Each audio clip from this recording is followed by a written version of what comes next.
Laporan Orientasi PPPK tahun 2026. Assalamualaikum warahmatullahi wabarakatuh. Perkenalkan, nama saya Ita Yulistiara dengan jabatan Penata Layanan Operasional di Dinas Pertanian Kabupaten Cirebon. Saya akan memaparkan rencana aksi dengan judul Optimalisasi Pengawasan Penyaluran Pupuk Bersubsidi di tingkat kios atau PPTS Gemuk Tani di Kabupaten Cirebon, dalam rangka memenuhi tugas akhir laporan orientasi PPPK tahun 2026 dengan pengenalan nilai dan etika. Latar belakang. Orientasi pegawai pemerintah dengan perjanjian kerja PPPK merupakan tahapan penting dalam membentuk aparatur yang profesional, berintegritas, dan siap melaksanakan tugas pelayanan publik. Kegiatan ini dilaksanakan secara terencana dan sistematis untuk memberikan pemahaman yang menyeluruh kepada PPPK mengenai Undang-Undang Dasar Nomor 20 Tahun 2023 tentang ASN. PPPK sebagai bagian dari ASN wajib menerapkan nilai dasar berakhlak dalam menjalankan tugas dan pelayanan publik. Melalui kegiatan orientasi, PPPK dibekali pemahaman mengenai peran, tanggung jawab, serta budaya kerja di instansi. Dinas Pertanian Kabupaten Cirebon, Jabatan Penata Layanan Operasional Bidang Prasarana dan Sarana Pertanian berperan mendukung pelayanan teknis dan pengelolaan sarana pertanian. Salah satu isu yang dihadapi yaitu pengawasan penyaluran pupuk bersubsidi yang belum optimal, sehingga perlu peningkatan pengawasan berbasis digital untuk mewujudkan penyaluran yang transparan, tepat sasaran, dan akuntabel. Maksud dan tujuan. Maksud kegiatan orientasi ini diselenggarakan untuk memberikan pembekalan pengetahuan, pemahaman, dan wawasan kepada PPPK mengenai nilai dasar ASN, etika pemerintah, tata kelola organisasi, serta lingkungan kerja di instansi pemerintah. Tujuan kegiatan orientasi bertujuan untuk meningkatkan pemahaman mengenai nilai dasar etika ASN serta tugas jabatan sehingga dapat mendukung pelaksanaan tugas dan tanggung jawab sesuai dengan kedudukan peran sebagai aparatur sipil negara, serta pencapaian target kinerja organisasi secara efektif, profesional, dan akuntabel. Waktu dan tempat dimulai dari 25 Mei sampai 30 Juni di Dinas Pertanian Kabupaten Cirebon. Nilai dan etika pemerintah Kabupaten Cirebon. Visi dan misi. Visi pembangunan Kabupaten Cirebon untuk periode 2025 sampai 2029 adalah terwujudnya masyarakat Kabupaten Cirebon bersih, inovatif, maju, agamis, dan aman. Cirebon beriman. Makna dari elemen visi tersebut meliputi bersih, tata kelola pemerintah yang melayani akuntabel, profesional, good and clear government. Inovasi, menciptakan ekosistem pemerintah dan masyarakat yang kreatif berbasis teknologi dan data. Maju, masyarakat yang kualitas hidup yang tinggi dan ekonomi tanpa meninggalkan jati diri budaya lokal. Agamis, masyarakat yang taat beribadah dengan nilai spiritual yang menjunjung tinggi toleransi. Aman, kondisi lingkungan yang asri, kondusif, dan tangguh terhadap resiko bencana. Struktur organisasi dan tata kerja SOTK.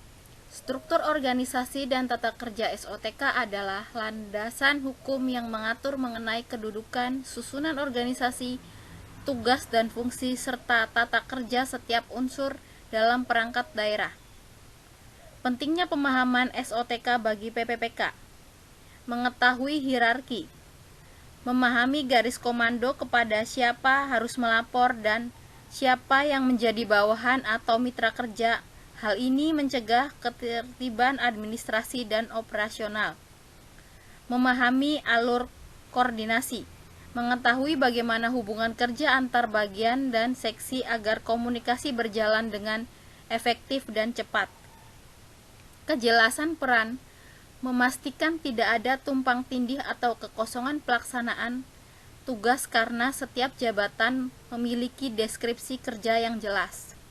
Dasar akuntabilitas menjadi dasar pertanggungjawaban kerja karena apa yang dikerjakan harus dengan sesuai fungsi yang diamanatkan dalam struktur organisasi.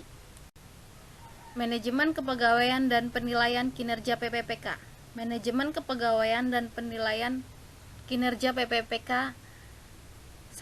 Ruang lingkup meliputi pengelolaan hak, kewajiban, pengembangan kompetensi, pembinaan disiplin, serta evaluasi kinerja pegawai selama masa perjanjian kerja. 2. Dasar penilaian. Sasaran kinerja pegawai perjanjian kerja berisi target kuantitas kualitas pekerja harus dicapai dalam 1 tahun. Perilaku kerja. Penilaian penerapan nilai dasar berakhlak dalam perilaku sehari-hari di tempat kerja. Mekanisme penilaian. Perencanaan, menyusun target dan indikator kerja di awal periode. Pelaksanaan dan pemantauan. Melaksanakan tugas serta mengumpulkan bukti dukung eviden. Penilaian, evaluasi capaian kerja melalui aplikasi e-kinerja. Semua capaian harus didukung bukti kerja yang sah dan valid. Tindak lanjut. Hasil penilaian ini digunakan sebagai dasar pembinaan, pengembangan karir, kompetensi, serta pertimbangan utama dalam perpanjangan perjanjian kerja PPPK. Rencana Strategis Renstra Dinas Pertanian.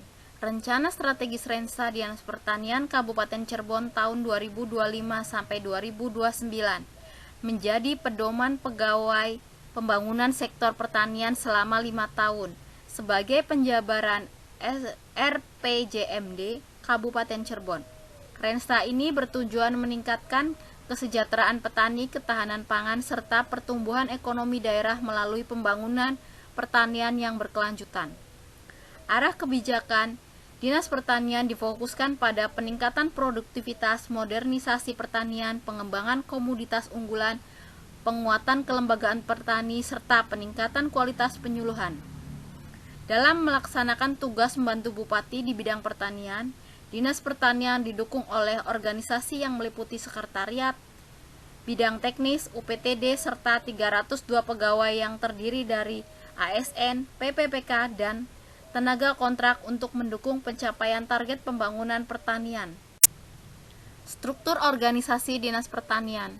Susunan organisasi Dinas Pertanian terdiri dari Kepala Dinas, Sekretariat, Subbagian Umum dan Kepegawaian, Subbagian Keuangan dan Aset, Subperencanaan, Evaluasi dan Pelaporan, Bidang Prasarana dan Sarana Pertanian, Bidang Tanaman Pangan, bidang hortikultura dan perkebunan, bidang peternakan dan kesehatan hewan, bidang penyuluhan, unit pelaksanaan teknis daerah UPTD, dan kelompok jabatan fungsional.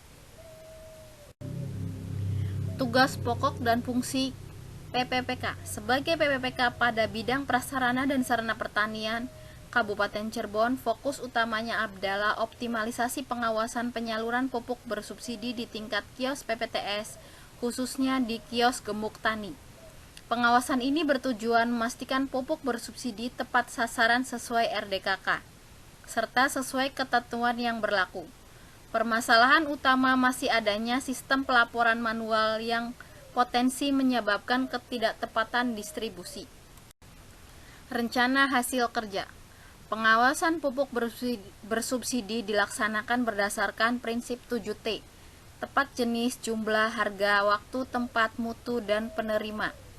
Untuk memastikan distribusi berjalan sesuai ketentuan dan tepat sasaran, sebagai ASN, teknis di bidang prasarana dan sarana pertanian, kegiatan ini menjadi bagian dari tugas mendukung ketahanan pangan kesejahteraan petani.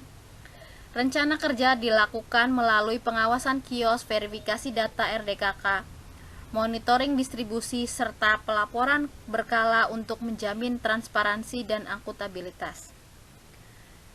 1. Kegiatan. Melakukan pendataan dan pembaruan data petani serta luas lahan untuk pengusulan RDKK.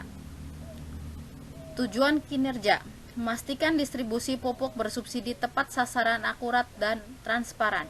Indikator pencapaian: luas lahan untuk pengusulan ERDKK.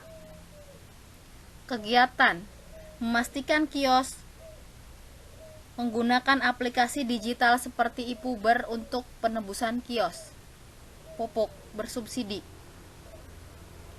Tujuan kinerja: mewujudkan penyaluran pupuk bersubsidi yang transparan dan akuntabel. Indikator pencapaian: untuk memastikan kios menggunakan aplikasi digital seperti e-Puber terpusat, akurasi transaksi, ketaatan aturan, dan kelengkapan pelaporan. Kegiatan: melakukan monitoring berkala terkait harga eceran tertinggi HET dan ketersediaan stok di kios. Tujuan kinerja: untuk menjaga stabilitas harga, melindungi daya beli masyarakat, mencegah praktek kecurangan, serta memastikan kelancaran distribusi barang efisien. Indikator pencapaian: mencakup aspek frekuensi pelaksanaan, kepatuhan harga, kecukupan stok, serta tindak lanjut dan hasil pemantauan lapangan. Penutup: pelaksanaan laporan orientasi pengenalan nilai dan etika instansi pemerintah memberikan landasan moral dan profesional yang kokoh bagi penulis sebagai ASN PPPK Kabupaten Cirebon. Ini kami buat agar bisa meningkatkan koordinasi dan kerjasama di instansi masing-masing agar tercapai secara optimal. Banyak pelajaran dan arahan serta motivasi yang kami dapatkan setelah mengikuti kegiatan orientasi.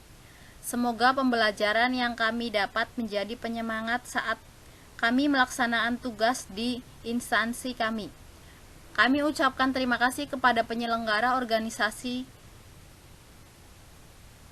orientasi yang telah memberikan motivasi serta bekal yang sangat bermanfaat bagi kami dan rekan-rekan PPPK Kabupaten Cirebon.